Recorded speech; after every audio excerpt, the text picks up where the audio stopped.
Yiero ma 2022 mane ji ne wachore 700 e piny Luo manok ogo kura. Jakom ne ngima.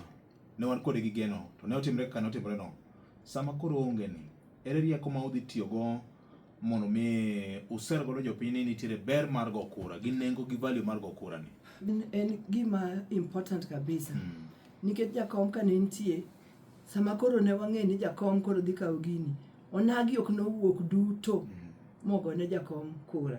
Apani 2022 onagi chunygi nose rwako ni jakom dhi loyo nikech nisire gi president manintie manen Uhuru. Koro chuny joma ng'eny ne neno ni kato kadhi to dhi yudo. Koro tijwa kaka jotelo, to boka wach ni jotelo mantie national, jatelo mora mora koda mantie polling station, tijwa en mondo wawuo gi jopiny. Wawuoyo gi jopiny kwa pimo ne jopiny importance mondo onagi konagi kamora mora maintie ogo kura.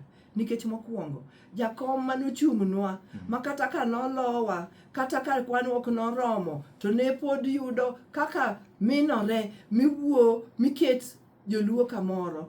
Jakom koro Nyasaye noseomo. Omiyo gima koro wan ge lwetwa sani, en mana kura gi kwanwa wadhi wuok go.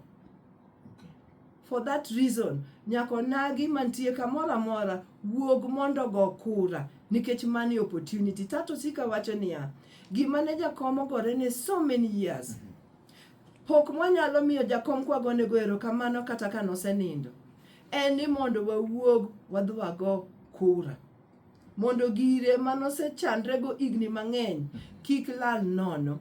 Gire no en ODM, gire no en ni mondo onagi be mondo bede jok mideo, kakidewo kabila moke Kenya ka nikech mane demokrasi, to kendo mane gima katiba wacho.